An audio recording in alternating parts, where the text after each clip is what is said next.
Baru-baru ini kita dikejutkan oleh sebuah berita viral di media sosial. Wah, itu viral sekali ya. Karena diketahui ada suami istri yang notabene mereka bukan orang yang, mohon maaf ya, secara ekonomi itu bawah. Tapi mereka orang yang mampu, mereka orang yang terdidik dengan latar belakang pendidikan pekerjaan yang cukup baik begitu. Namun di episode akhir hidupnya diketahui kedua beliau ini, suami istri, meninggal dan baru diketahui oleh masyarakat setelah beberapa hari. Nah, apa yang dapat kita ambil pelajaran dari fenomena ini? Kalau itu, kita sering mendengar peristiwa ini ya, ketika itu misalnya itu di luar negeri, misalnya di Jepang itu mungkin hampir tiap hari sampai hari ini juga berita-berita itu biasa itu. Tapi ketika itu di negara kita, negara Indonesia, yang dikenal sebagai negara di mana rakyatnya sangat menjunjung tinggi nilai gotong royong dan seterusnya, bertetangga yang baik, maka kita cukup terkejut. Termasuk sangat terkenal kita antar hubungan keluarga begitu hangat, maka ini cukup mengejutkan. Dan kita meyakini ini bukan 1-2 kasus ya, ini kebetulan di kota besar yang bisa terdeteksi. Nah, maka pelajaran pentingnya betapa kemajuan, betapa perkembangan ilmu pengetahuan terkadang tidak diikuti dengan sikap yang baik, dengan akhlak yang baik.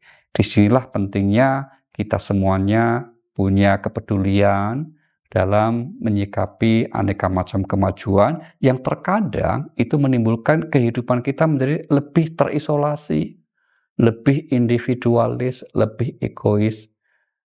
Padahal kita adalah makhluk sosial. Padahal kita adalah makhluk yang tidak mungkin bisa hidup tanpa terlibat dalam interaksi sosial.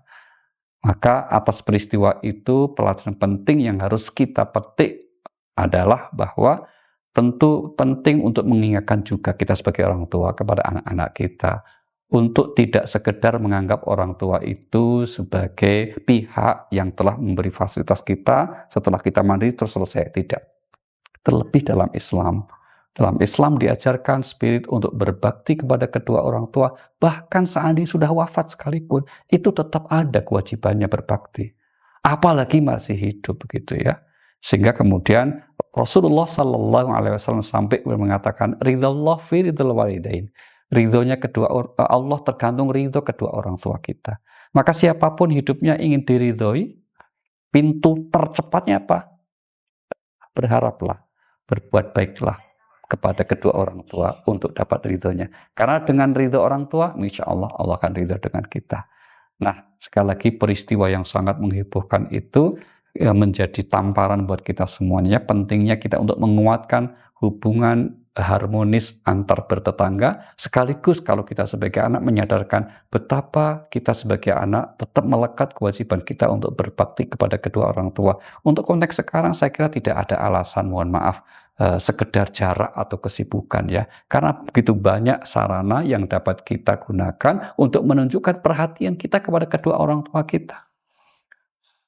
Tidak harus kemudian misalnya setiap detik mengunjungi atau membersamainya. Karena setiap orang tua yang bijaksana saya memahami bahwa memang anak pada dasarnya, pada akhirnya akan juga memiliki kehidupannya tersendiri. Tapi yang terpenting niat.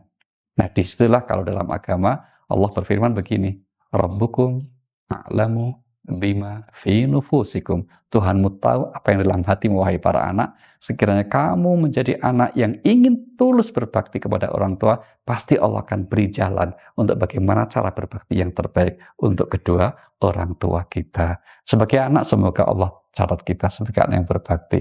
Dan sebagai orang tua, semoga Allah juga kita dikaruniai sebagai anak-anak nantinya yang soleh dan soleha untuk dapat juga menjadi sarana meraih ridha Allah Subhanahu wa Ta'ala.